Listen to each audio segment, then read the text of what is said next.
Okay,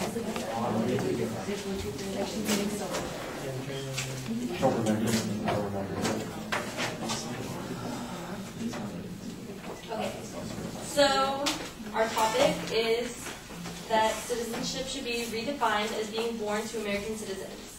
So currently, citizenship of persons born in the United States has been controlled by the Citizenship Clause of the 14th Amendment, which states that all persons born or naturalized in the United States and subject to the jurisdiction thereof are citizens of the United States and the state wherein they reside. All that pretty much means is that if you're born here, you're a citizen, which is referred to as birthright citizenship. While birthright citizenship is a contribution to the melting pot that is America, it has some serious negative effects on our nation, and it needs some amendments. These claims help to support the idea that the current policy of birthright citizenship is inadequate.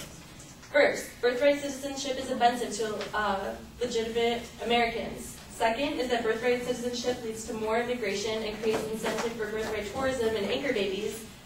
Third, the birthright citizenship claim accounts for a disproportionate amount of births and negatively affects our economy. The fourth is that the only thing preventing the regulation or the regulations on birthright citizenship to change is the 14th Amendment, which is very obscure.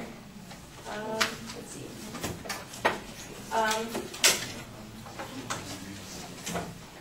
The claims can be understood. They're pretty understandable, I think. The first is that birthright citizenship is offensive to legitimate Americans. It can be understood in the fact that citizenship is something which should be earned. It's so much more than that. It's so much more than that place you were born, or it's so much more than just the place you were born, but instead about your social legitimacy. When a person desperately wants to come to America legally and must wait in line, but is considered less deserving of citizenship than someone who came illegally, you know there's a problem. The value of an American seems to be less if our standards are so kept. For legal immigrants to the U.S., the naturalization process is a long and difficult one. The birthright citizenship undermines the system, blocking the aspirations of immigrants legally naturalizing.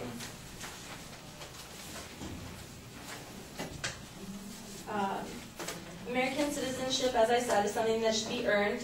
It's too generous to grant citizenship to any baby whose parents have broken the law and made it a point to deliver their child on this side of the border. Citizenship is about much more than where you were born. It's also about your willingness to contribute and engage in a society, to perhaps learn the prominent language of that society, and more. The idea that citizenship can be acquired by the mere fact of being born in the United States seems to lessen the quality of the social compact.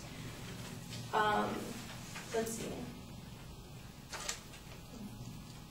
The heart and foundation of the American national community consists of our emotional attachments, a warmth and affection for and an appreciation of this country's institutions, and its way of life. It's certainly possible to have the rights of a citizen but feel little emotional attachment to the country that provides them. Citizenship, however, without emotional attachment is the civil equivalent of a one-night stand, said by Dr. Stancer Renshaw, a professor at the City University in New York in the Graduate Center. I think it's pretty spot on as far as that goes. Let's see. My next claim was that birthright citizenship leads to higher immigration rates. Children born to illegals in the United States can initiate a chain. When legal children of illegal parents reach the age of 18, they can sponsor an overseas spouse and unmarried children of their own. When they turn 21, they can also sponsor their parents and brothers and sisters, causing chain immigration. For this reason, babies born, I don't know if you guys know this, babies born by illegal parents, right? Babies born to illegal parents in the United States are sometimes referred to as anchor babies, because born here, born on American soil, they become U.S. citizens legally, and then they can start a chain which will bring their whole family in turn here, and their parents are eligible to receive benefits. Though they're not legal citizens, their parents are eligible to receive benefits for food stamps, CalWorks, things like that. So,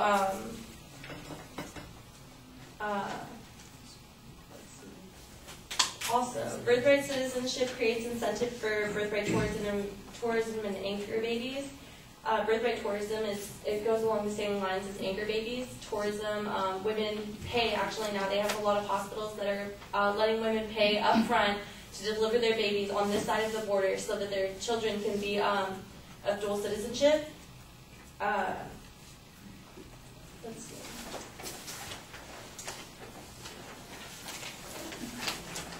Okay, and also birthright citizenship accounts for disproportionate amounts of birth documented in the United States. Immigration is the second largest contributor of population growth in the United States. Immigrants' U.S.-born children are the largest. Together, immigrants and their U.S. children account for roughly 75% of annual population increase in the U.S. In absolute terms, that's an additional 2.25 million people each year. That was found by the Federation of American Immigration Reform. And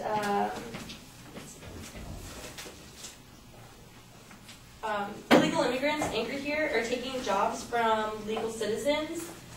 An estimated 7 million illegal foreigners working or holding construction, manufacturing, and service jobs, disadvantaging less educated Americans and legal immigrants who don't have a job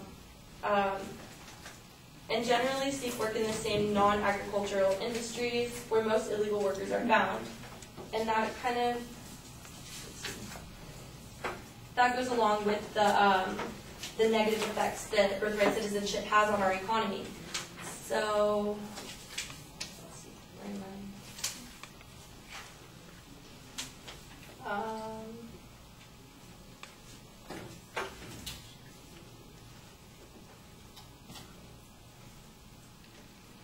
Okay, so I have a quote from Chris Kovac, who's the Kansas City Secretary of State, and it was from the new immigration debate. He said, "The fact remains that as we as a state have to deal with those individuals as far as jobs they're taking away from our citizens and the benefits they're illegally tapping into."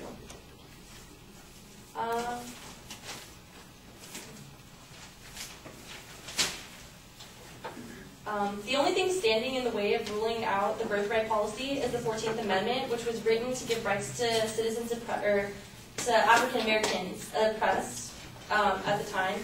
However, the times have changed. The amendment is very obscure. There's no proof that authors intended for children born in the U.S. to be handed citizenship on a silver platter, especially if their parents have little or no connection to the United States. Your time's up. Oh, all right. Joey, can I have like 1 second? Good.